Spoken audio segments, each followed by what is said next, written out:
Hello, you are tuning into Media Soundwave. My name is Heather Cassidy and today we are joined by these lovely ladies over here. We are joined by Julie Silver, who is a nutritional therapist, also known as the Vitality Fairy, and Penny Davis from DPC Skin Therapy. Thank you for joining us. Well, it's a pleasure.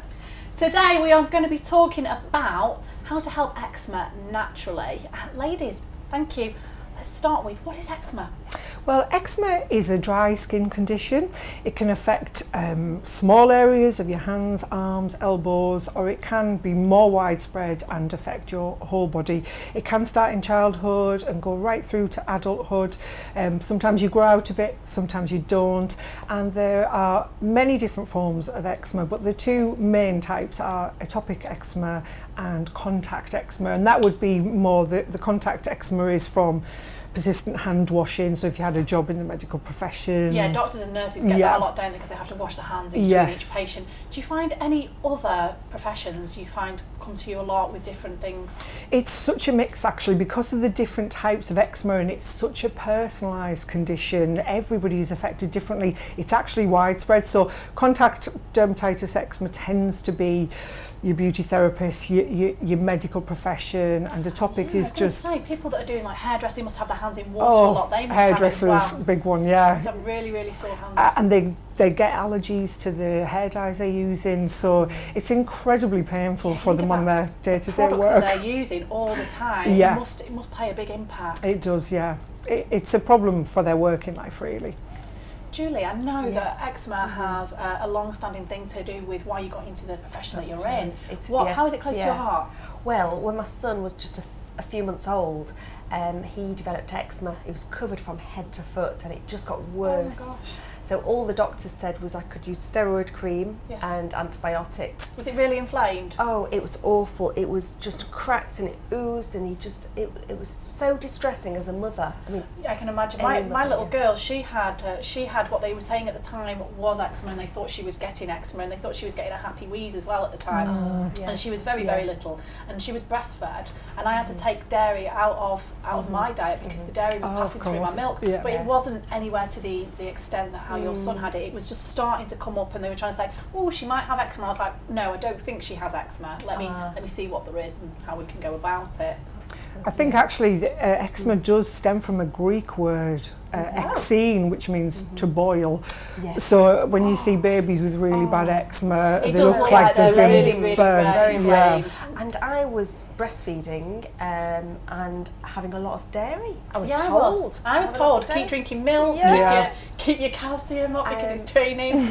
That's it. If I would have known what I know now, it would have been very different. However, I wouldn't have got into what I was doing, maybe. So maybe there's a reason for everything and why we end up doing. I really regret that I started eating dairy again when she was older, and I stopped breastfeeding. I was like, cake, ice cream, I missed it so much, especially when I travelled overseas. Like we went to Cuba, and I had to just like avoid the buffet table completely, and that was so hard to do.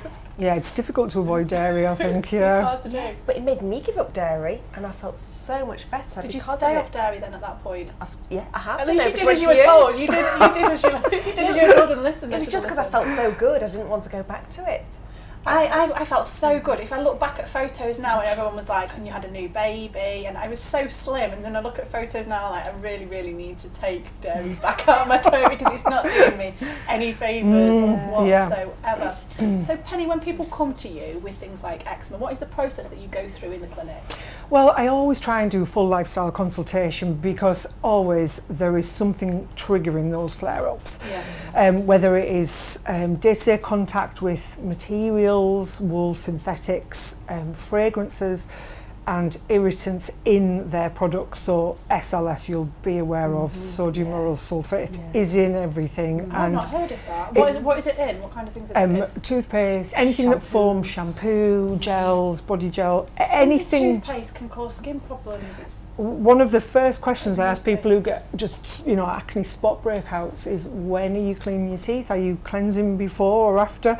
And 50% of the people, if they can cleanse after they've cleaned their teeth, the spots go. So that is really, there we go, we have an interesting fact number one. Yes. If you are cleaning your teeth cleanse afterwards, always, yeah. especially if you have dry, is it Yeah, dry dry skin around or your mouth, spots or breakouts or flare-ups of any skin condition. Really, that's really yeah. now I'm definitely going to do that from now It's on. actually been linked to lots of issues around fibromyalgia, around Is this SLS? yeah, SLS, yeah, it isn't a lot of things. So I would say use a natural toothpaste Yeah. instead. Natural toothpaste. Absolutely. Yeah. That would be the best alternative. That would be I think it. they're Use a natural difficult to toothpaste, find, Cleanse yeah. afterwards. You can get them. Yeah, you can I get use them. everything natural. Yes, yeah. Yeah, you were wearing natural makeup today, weren't you?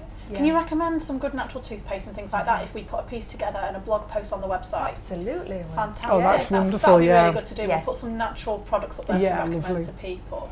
So, Julie, Yeah. if people come to you and say, I have got a skin problem, Yes. I've got eczema, what process do you go through? Right. I mean, I look at the whole lifestyle, but what they're eating is important. Yes. That's really the key.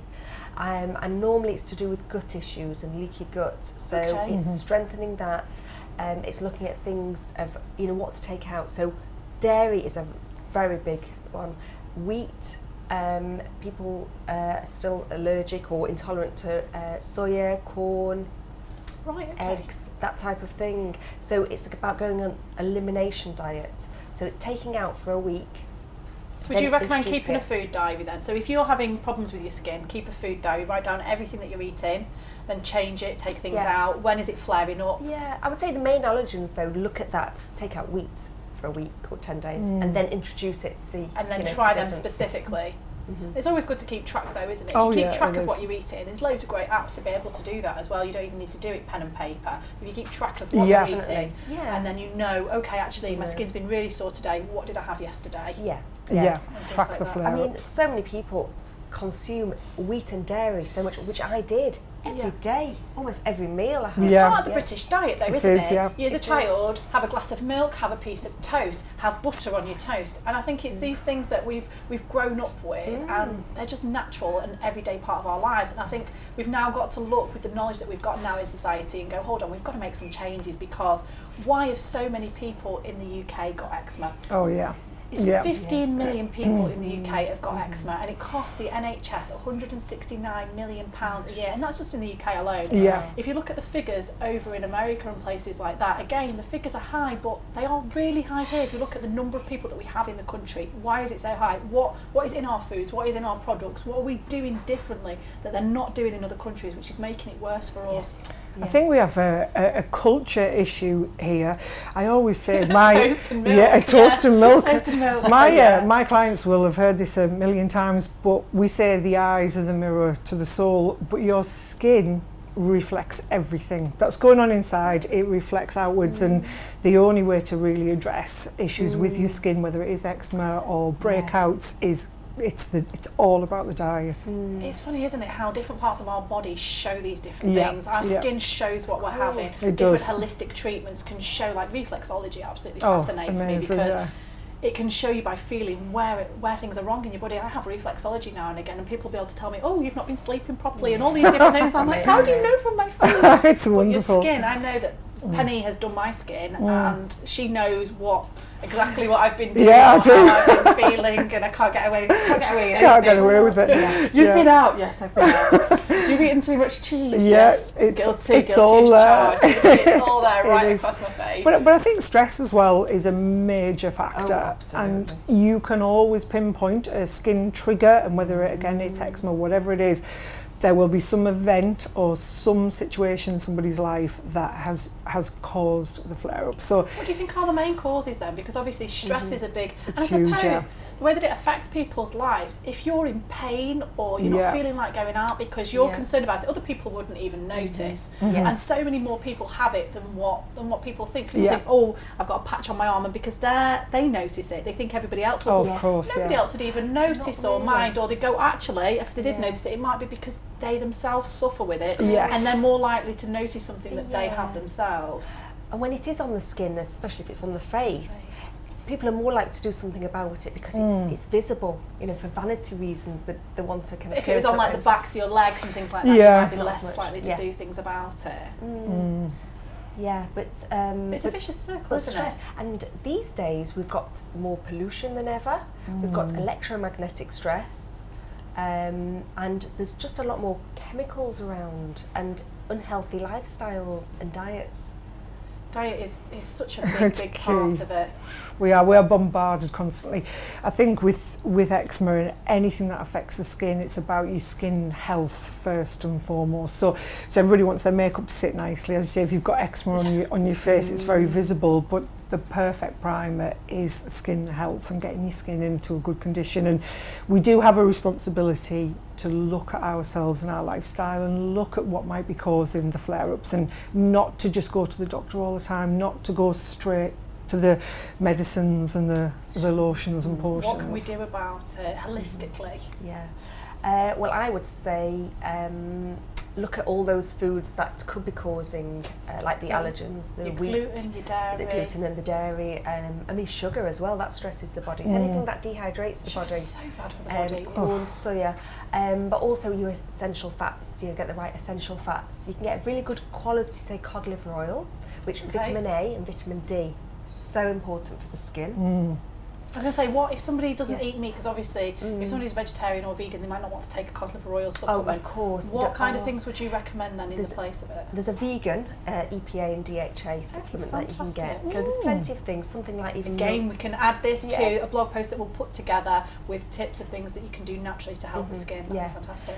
Something like marine phytoplankton, which has got a lot of minerals in it, and omega-3, naturally. Yeah, I would have thought that would be good for the skin anyway, wouldn't it? So anything like that. There's lots of different things like I'm not into synthetic supplements because the fillers in them and they don't get absorbed very well, especially if your digestion isn't so good. Yes. There's something called shilajit which I use, and that's got 85 nutrients in it. Interesting word, I've not come across that. I know. And it's got humic acid and fulvic acid which help get the sub-minerals into the cells, which not many products do. So anything you take with that helps it get in within the cells.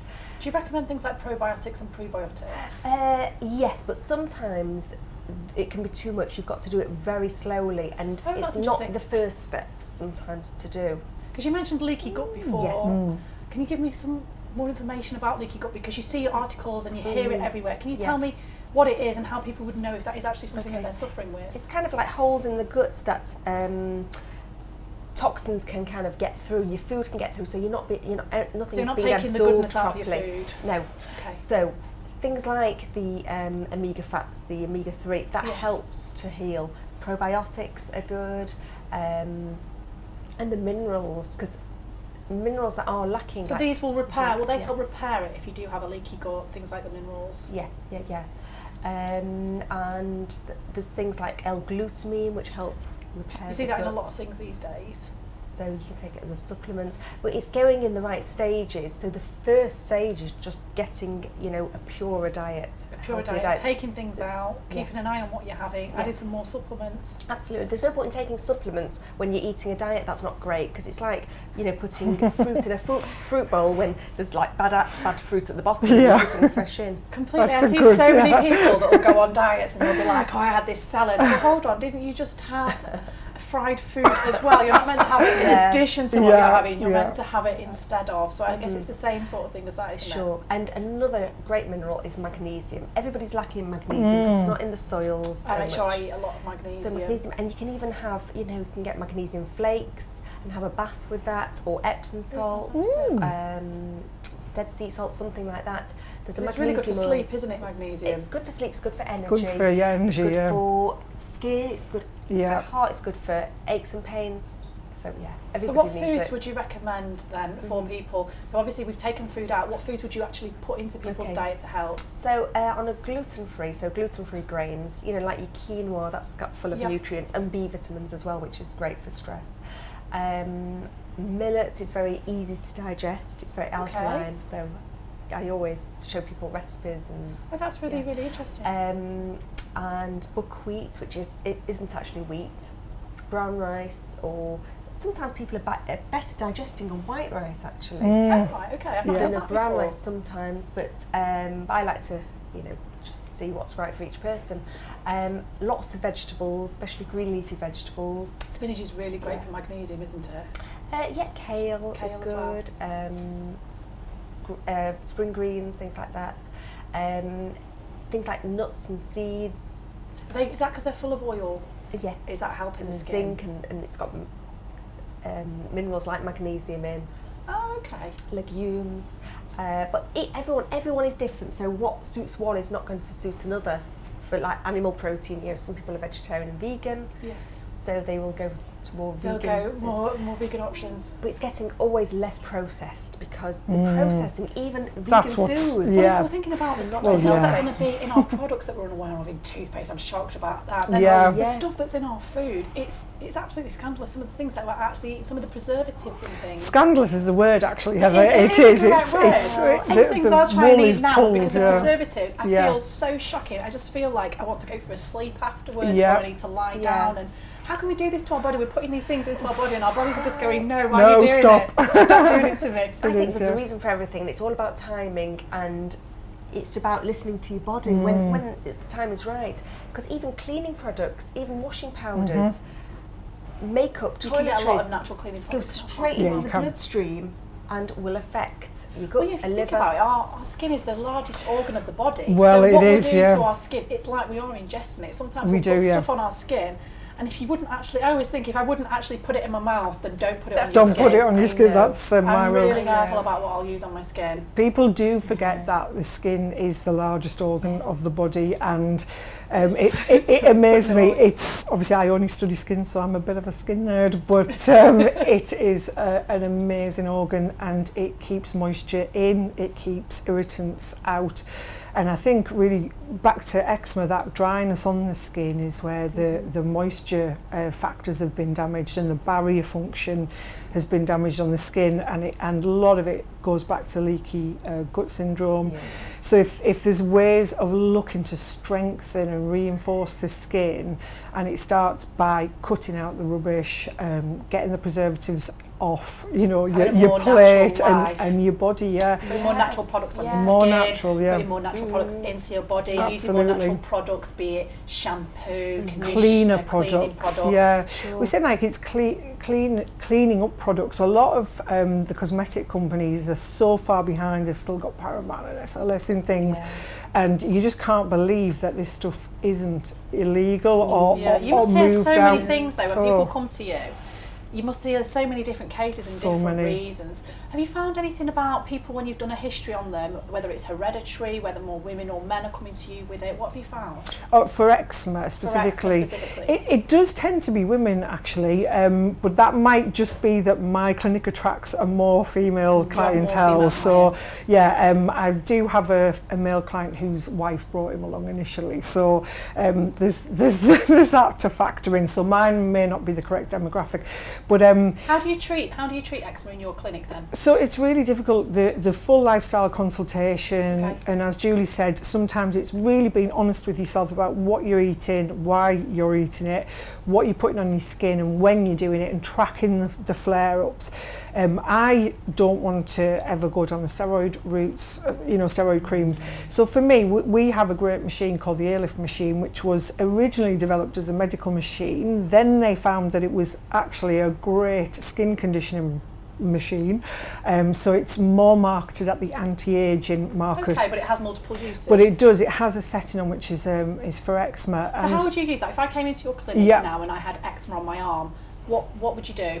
Well, apart from looking at what I'd have a good look at I've never eaten too much cheese. Exactly. What would you do if I had it here on my arm now? So there's the sticky points. I would put them around the area. So if it was on your whole body, if it was your whole body, you'd go on the venous floor to capture the current. Oh right, okay. So some people where it is, how much you had. Okay. And it's 40-minute setting. It's really relaxing. We just switch the machine on. You sit with a magazine or a newspaper. I think some people like it. Does it hurt to have this done?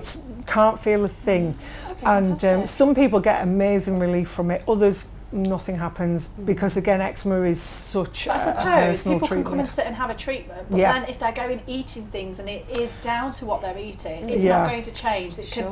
Does this stop the irritation? Or Yeah, anything it like that? relieves the irritation, and it can bring the flare-ups right down, so it can soothe the skin, and so that the eczema can look to go. With some people it doesn't work, I must Because add, but some with people, some it does. really affects their lives though, doesn't it? If it's stopping awful. them from sleeping, it's lacking them the concentration when they're at absolutely. work Oh, or it's school. terrible. They're grumpy, people are wondering why are they being moody all the time, and it Yeah. can just be down to the skin. I think it affects people more than people realise. I think it does. I mean, there was one lady who I treated, and she was instructed by a doctor to stand for 2 hours naked every night. Have you got a free 2 hours in the Covered, evening to just I stand know, naked? naked. Do not touch anything. Can't even do the washing up, with this cream on her body, and she just couldn't. And why should you, So we did some work with her, and she really improved. But again, we looked at lifestyle, we looked at diet, we looked at everything so for her. important, though, 2 hours. and having your lifestyle and being able to have time with your family and friends and to do the things you want. I think because other than that, again, imagine the stress that is causing The on your standing, body and how much that's going to get you down. And again, that's going to be the vicious circle of it will flare up because you're stressed about that. because you You dread then doing might it. comfort eat because you're stressed and you're not seeing your friends. Your skin then might flare up again. Yeah. Do you do things with allergy testing?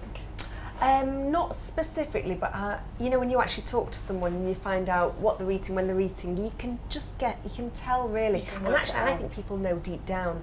They might go for an allergy test and be given a long list of foods that they shouldn't have, and they just can't do it. Yeah. So if you got, say if I went now and had an allergy test and it came back with 10 different things, Yes. would you say eliminate them one by one, or would you say try and do it all at once? Do and see how whatever get you on? can, because obviously if it's going to stress you, it's going to be overwhelming. What I would say though is I'd show you alternatives for them all, so that you like them, you enjoy them, you bring them in, and you don't even think about the other things. Well, that's a really interesting concept. So do you mention these kind of things in your book? I do, and my workshops, the health eating workshops. You have I'll show healthy eating people. workshops Yeah. as well. So, as always, with all the experts that come on the show, we will put everybody's information on the Meet the Experts section of our website. Also get some more information off the ladies, like I've mentioned before, and put together some blog posts. I'll put some things out on Instagram. Can we get some recipes as well, and Yeah, some little sure. facts and tips? Fantastic. So there will be more going online, but you'll be able to find all the information to these ladies on our website at www.mediasoundwave.co.uk. On there, whilst you're there, hit the subscribe button so you don't miss any of our future shows. What have you got coming up in the future then, ladies? What can we expect from you both? Well, I'm developing our skincare even more now, yes. So there's a skin range coming down the line this year, hopefully. And I'm going to be doing more training. So for me, I think the skin industry needs to be more regulated. So we're relying on self-regulation. I think people need to start thinking about their skin more, don't they? Oh gosh, yeah. So for me, it's about putting best practice protocols and getting those locked down and teaching people where I can. Because if it is a window into what is happening, not only do we have to start listening to it, we actually need to start thinking, this isn't an irritant to just put up with and complain and let it ruin my life and let it control me. This is a warning sign that I actually need to do something. So what can we do about it? How can we be proactive about this? Yeah, tune into your body. Tune into your body. I think it's so important to listen to your body. Julie, is, yes. what do you have coming up then? Well, I'm in healthy eating workshops once a month Fantastic. in Prestwich, but I do talks and workshops around. I do corporate wellness, Brilliant. as well as some one-to-ones. Yeah, That's great. Well, I'm sure you'll see both of the ladies on the couch back with us again in the future. But for now, check out the website and find out more about what they do. Thank you to everybody for being involved in today's show. Thank you to you guys. Thanks to the crew. Thank you to you guys for tuning in from us all here in Manchester. Thanks for tuning into Media Soundwave, and we'll see you next time.